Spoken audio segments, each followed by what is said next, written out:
우리가 같이 은혜 받을 하나님의 말씀은 욥기서 42장 1절에서 6절의 말씀이 되겠습니다. 욥이 여호와께 대답하여 이르되 주께서는 못하실 일이 없사오며 무슨 계획이든지 못 이루실 것이 없는 줄 아오니 무지한 말로 이치를 가리는 자가 누구니까? 나는 깨닫지도 못한 일을 말하였고 스스로 알 수도 없고 헤아리기도 어려운 일을 말하였나이다. 내가 말하겠사오니 주는 들으시고 내가 주께 묻겠사오니 주여 내게 알게 하옵소서. 내가 주께 대하여 귀로 듣기만 하였사오나 이제는 눈으로 주를 배움나이다. 그러므로 내가 스스로 거두어드리고 티끌과 제 가운데서 회개하나이다. 아멘.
이제 막바지 겨울이 지나가고 있습니다. 오늘 날씨가 절정인 것 같은데요. 오늘 날씨가 이제 오후부터 좀 풀리면서 이제 점차적으로 봄이 이제 오고 있을 것 같습니다. 하나님께서 이제 3월 달에는 우리들에게 좋은 소식을 많이 들려주시지 않을까 그 기대를 하고 있습니다. 대통령 선거가 이제 많이 남지 않았는데요. 이제 10여일 남았는데 우리가 하나님 앞에 기도하면서 정말 하나님께서 이 나라를 위해서 필요한 대통령을 세워달라고 우리가 기도하시고 정말 공의와 정의가 살아나는 정말 무질서가 정말 사라지고 상식이 살아나는 그러한 우리나라가 될 수 있도록 하나님께서 이 나라를 지켜달라고 우리가 더욱더 기도를 많이 해야 될 것 같습니다.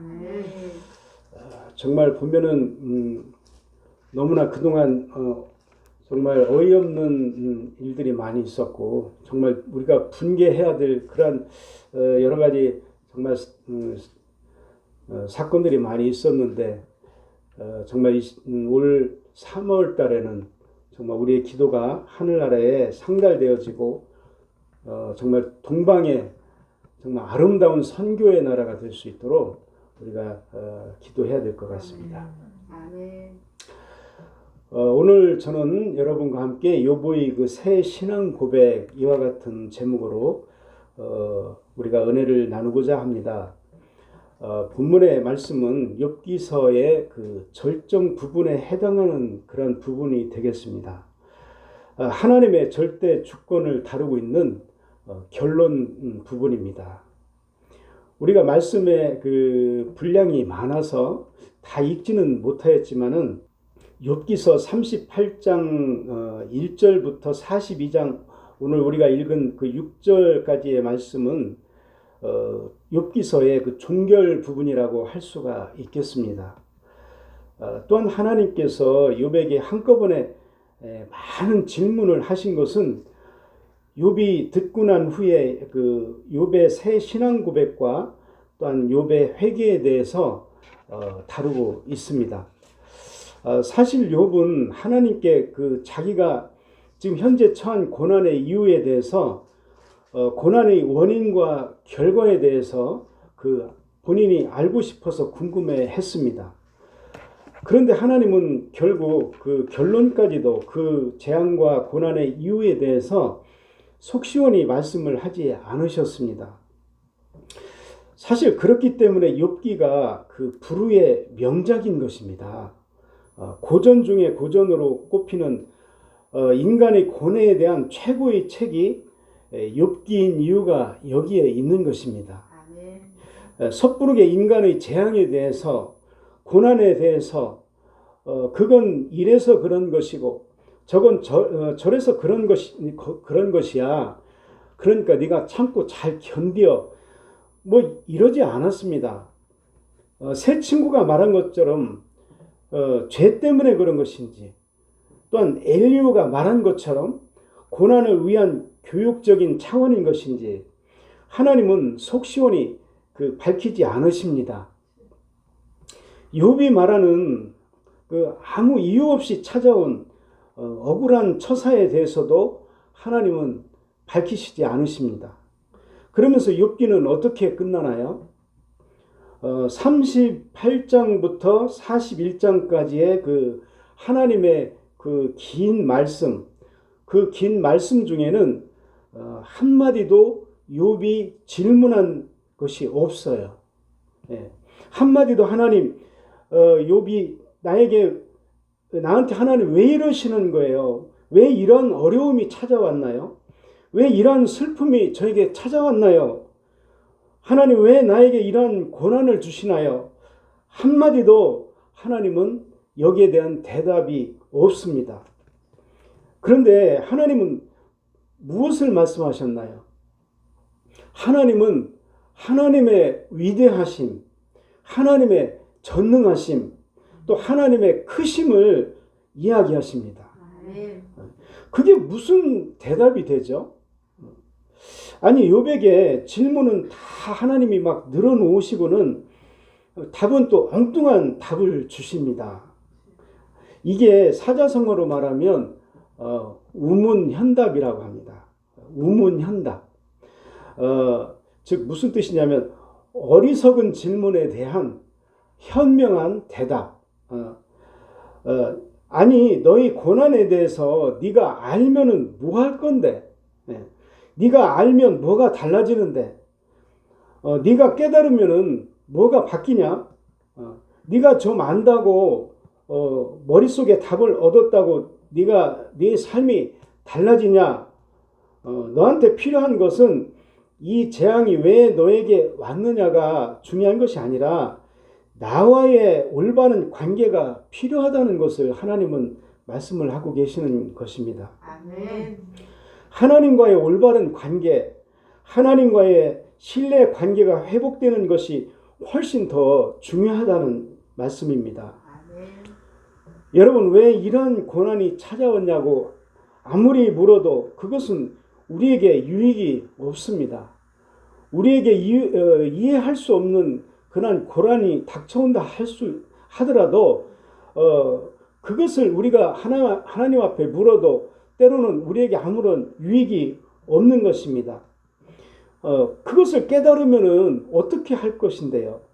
내 죄 때문이면 어떻게 할 것이고, 또 뭐 이유 없는 고난이면은 어떻게 할 겁니까? 우리가 뭐가 달라지는데요?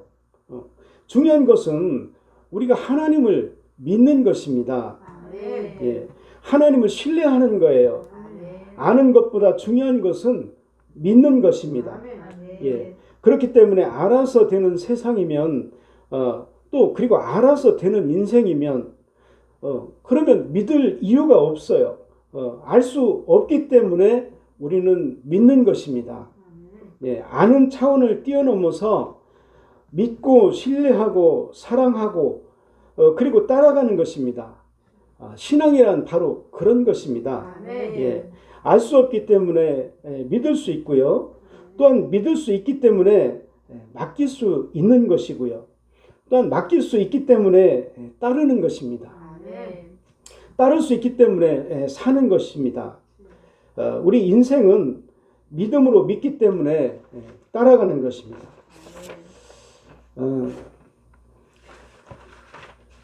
앞서 욥은 이미 하나님과의 그 중간에 묻고 답하는 그러한 과정에서 자신은 하나님의 질문에 답변할 수 없다라고 시인한 바 있습니다.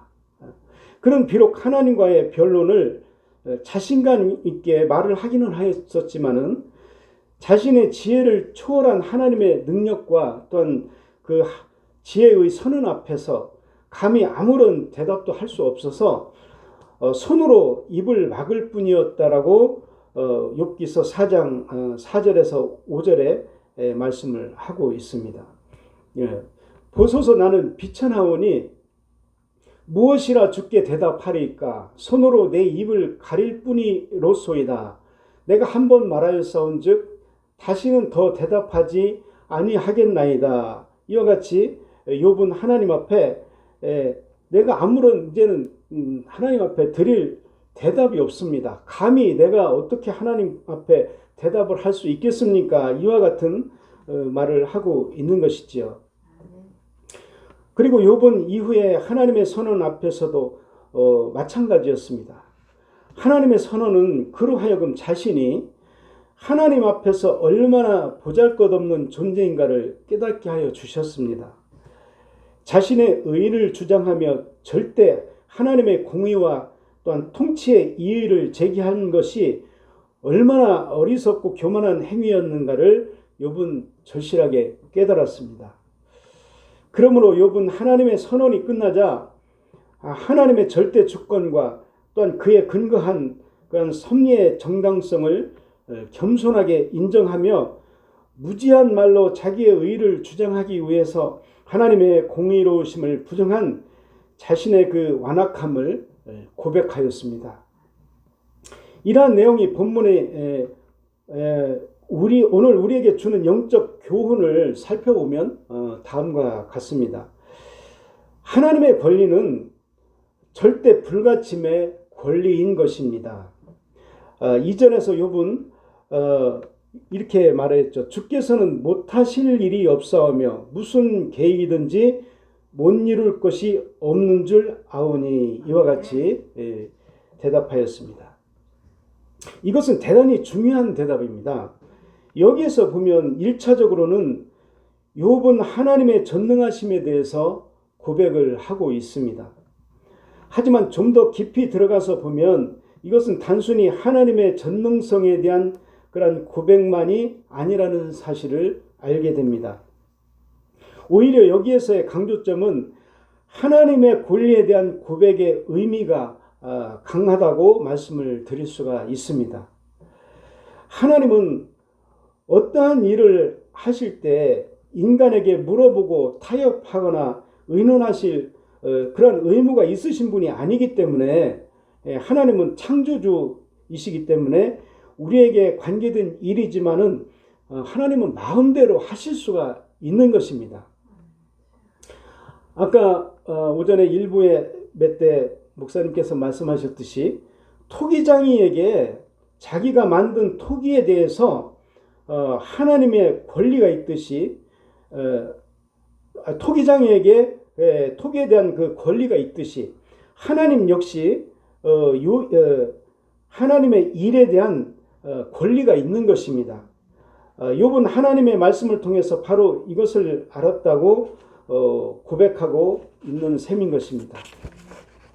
3절의 상반절에서 욥은 무지한 말로 이치를 가리는 자가 누구니까 라고 하였습니다.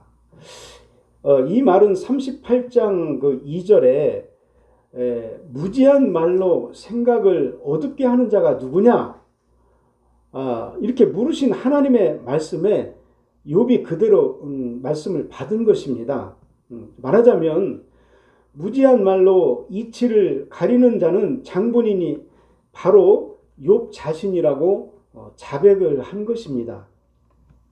이제까지 자신은 하나님과 친구들만이 잘못한 것으로 알고 떠들어댔는데 알고 보니까 정작 잘못한 것은 자기 자신이었다는 것입니다. 욥은 이러한 자기 잘못에 대한 자백을 통해서 비로소 하나님의 다시 회복의 은총을 입을 수 있었던 것입니다. 성경은 우리가 죄 없다라고 하면 하나님을 거짓말하는 분으로 만드는 그런 불경죄를 더해서 우리가 짓는 것이지만은 반대로 우리가 회개하기만 하면 그 어떤 죄라도 깨끗이 사함을 받는다라고 이사야 43장 25절에 그렇게 말씀을 하고 계십니다.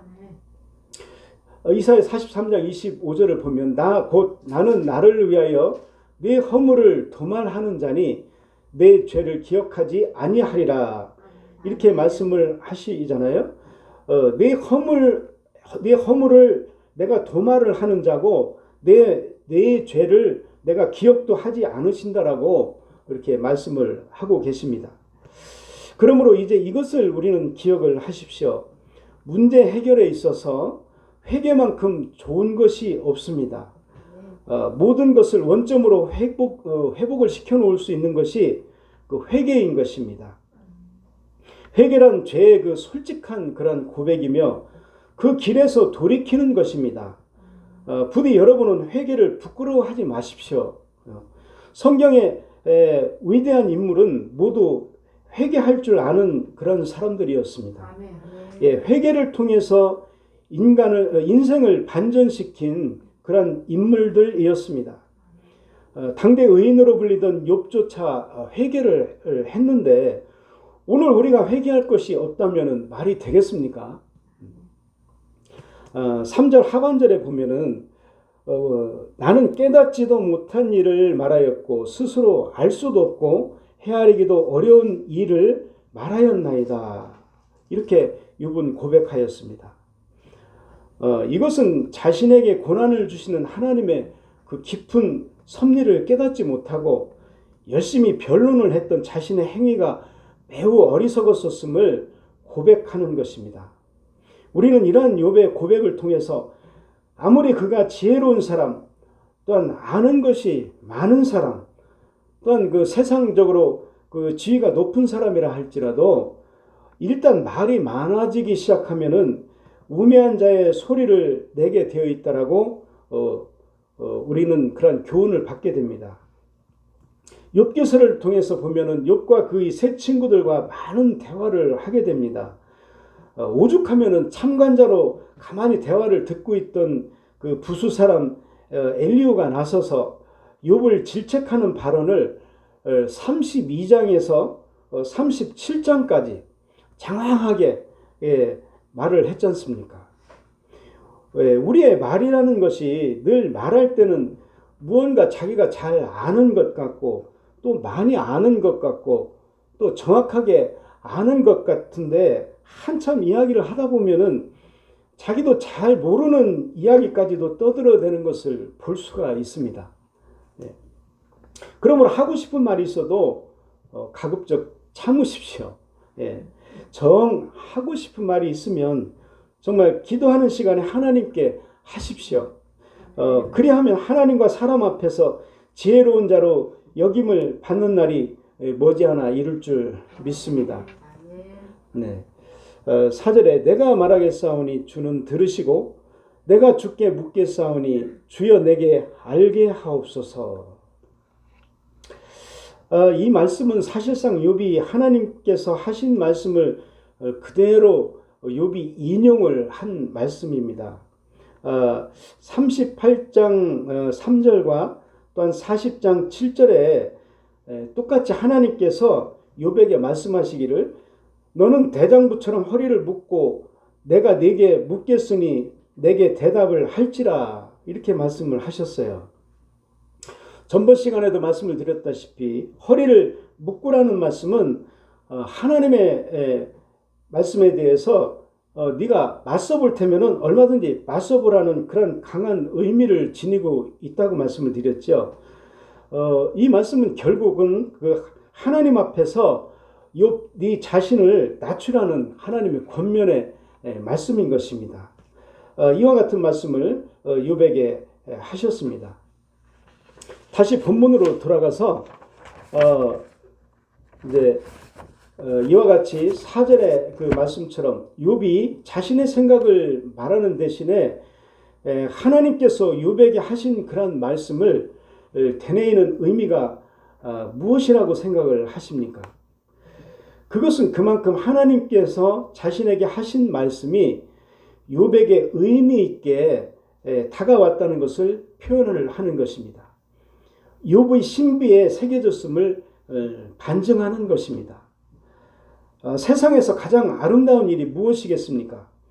여러 가지가 있겠지만은 그 가운데 하나가 그 하나님의 그 말씀이 우리 그 신비에 그 새겨지는 그런 말씀입니다. 하나님의 말씀이 우리 가슴에 와서 콕 박히는 것입니다. 잘 박힌 못은 빠지지가 않습니다. 그렇죠? 네, 흔들리지 않습니다. 그러므로 사랑하는 성도 여러분, 오늘 이 시대를 살아가는 우리에게 무엇이 지혜이겠습니까? 바로 하나님의 말씀을 우리 가슴에 깊이 새기고 담아두는 것입니다. 하나님의 말씀이 우리 가슴과 생각 속에 살아서 역사하는 것입니다. 여러분, 말씀을 한번 듣거나 읽는 것으로 그치지 마십시오. 항상 묵상하시고 또한 마음에 담아두시고 그리고 곱 씹으시기를 바랍니다. 예. 그리고 되뇌이고 또 되뇌이십시오. 암기가 될 만큼 읽고 또 읽고 입에서 또한 마음에서 맴돌게 하십시오. 예. 그러면 흔들리지 않는 그런 신앙의 뿌리가 여러분을 받쳐줄 것입니다. 예. 5절의 말씀이요. 내가 주께 대하여 귀로 듣기만 하였사오나 이제는 눈으로 주를 배웠나이다. 어떤 의미에서 보면 오늘 본문의 전체의 그 최고 절정에 해당하는 말씀입니다. 클라이맥스에 해당하는 그런 부분이지요. 욥의 그 본원적 의미에서 볼 때 그가 원한 것은 하나님을 만나 뵙는 것이었습니다. 예. 그 고난과 어려움 속에서 하나님을 만나 뵐 수 없다는 것이 그에게는 얼마나 안타까운 일이었겠습니까? 앞으로 가도 보이지 않고 또 뒤로 뒤돌아보아도 계시지 않는 그 하나님으로 말미암아 그의 속이 얼마나 정말 썩었겠습니까? 그러나 내가 이제까지는 하나님을 귀로 듣기만 하였는데 귀로 듣는 하나님은 이것은 뭘까요? 귀로 들었다고 하는 것은 하나님에 대해서 사람들이 하는 이야기를 듣고 또 그 하나님을 나의 하나님으로 알았었다는 것이 되는 것이죠. 그런데 그러한 하나님을 욥이 고난을 통해서 하나님이 어떠한 분인지를 몸으로 알게 된 것입니다. 하나님과의 그런 대화를 하면서 영적인 눈이 떠져서 그가 영적으로 하나님을 보았다는 것이지 실제 눈으로 하나님을 보았다는 것은 아니죠. 예. 그것을 눈으로 보았다라고 표현을 하고 있는 것입니다. 내 눈으로 하나님을 볼 수는 없죠. 내가 하나님에 대해서 이러저러하다라고 하는 그러한 신학자들의 이야기로 듣고 하나님을 경험한 사람들에 대한 그런 이야기를 통해서 하나님의 상을 구상을 했었다면은 이제는 욥이 온 몸으로 그분이 어떠한 분인지를 알게 됐다는 것입니다. 그것을 본인이 체험을 했다는 것이죠. 욥은 정말 하나님께서 살아계신 분인지 정말 알고 싶고 또한 확인해보고 싶었었다는 그런 말씀입니다. 정말 직접 체험해보고 싶었다는 말씀이에요. 하나님을 직접 체험해보고 나면 사람들의 삶이 달라집니다. 하나님께서 친히 살아계시다는 사실을 확인해 보십시오. 달라지지 않을 수가 없는 것입니다. 저도 하나님의 말씀을 직접 들었었고 또 체험했던 경험이 지금도 생생하게 살아 있습니다. 정말 기회가 된다면 정말 말씀을 드리고 싶은데요. 그런 기회가 있겠지요. 중요한 것은 그렇게 체험한 이후로 저는 하나님을 절대로 의심하지 않습니다. 하나님을 확신하게 되고요. 하나님에 대한 정말 두말할 필요가 없는 것입니다. 혹시 하나님을 체험하지 못하신 분이 있다면은 이 시간에 기도하면서 간구하십시오. 하나님은 살아계시고 하나님은 역사하시는 분이기 때문에 기도에 응답을 하십니다. 체험이 있는 성도는 다릅니다. 그들의 눈빛이 다르고 말하는 것, 생각하는 것, 행동하는 것이 다릅니다. 왜냐하면 체험을 가진 성도는 옛날에 아브라함이 가졌고 또한 모세가 가졌고 또한 사도 바울이 가졌던 그 살아있는 그런 믿음을 갖게 되는 것입니다. 그러므로 여러분 역시 하나님을 직접 만나는 체험을 통해서 살아있는 신앙인 또한 살아 역사하는 그런 성도가 되시기를 간절히 바랍니다. 6절이요. 그러므로 내가 스스로 거두어 드리고 티끌과 제 가운데에서 회개하나이다. 이 말씀을 통해서 그렇게 자신의 의를 주장했던 그 욥으로서는 대단한 변화가 아닐 수가 없습니다. 하나님조차 그 의로움을 인정했던 욥이었기 때문에 이러한 고백을 대하는 우리 역시 놀라지 않을 수가 없습니다. 그러므로 본문을 통해서 오늘 우리는 그 어떠한 인간도 이러한 자기 혐오의 그러한 과정을 거치지 않고서는 진정한 의미의 의인으로 거듭 태어날 수 없다는 사실을 우리가 깨달아야 합니다. 그렇습니다. 성경에 의인은 없나니 하나도 없다라고 시편 14장 1절과 또한 로마서 3장 11절에 말씀을 하고 계십니다. 이와 같이 욥은 자기의 죄에 대해서 심각하게 뉘우치고 있다는 사실을 확인할 수 있습니다. 그렇다면 여기서 욥은 무엇을 회개한 것일까요? 그는 새 친구들과의 토론에 변론하는 그런 과정에서 자신의 상대적 의의를 지나치게 강조하는 그런 우를 범하였습니다. 욥은 이러한 자신의 과오를 앞서 계속된 하나님의 절대 주권 선언을 통해서 분명하게 확인하게 되었고 또한 자신의 죄에 대해서 깊은 자각과 또한 자기심을 가지고 본문에서와 같이 통해 자복하고 있는 것입니다. 성도 여러분, 그렇게 자신만만했던 욥도 하나님 앞에서는 자기의 말이 어리석었었음을 고백하였습니다. 이것이 바로 인생입니다. 하나님 앞에서는 감히 고개도 들 수 없는 것이 인간입니다. 인간이 아무리 의롭게 살았어도 하나님 앞에서는 자기의 의의를 주장할 수가 없고 하나님의 행사에 대하여 왜 그렇게 하셨느냐라고 말할 수 없는 것이 인간 존재의 실상인 것입니다. 여러분은 이러한 인생의 실상을 바르게 아시기를 바랍니다. 그리하여 하나님 앞에서 교만한 모습을 보이지 않기를 바랍니다. 우리 모두 다 하나님 앞에서 자기의 한계를 겸손히 고백하시고 또한 하나님의 주권에 절대 순종하는 그러한 삶을 사시기를 예수님의 이름으로 축원합니다. 기도하시겠습니다.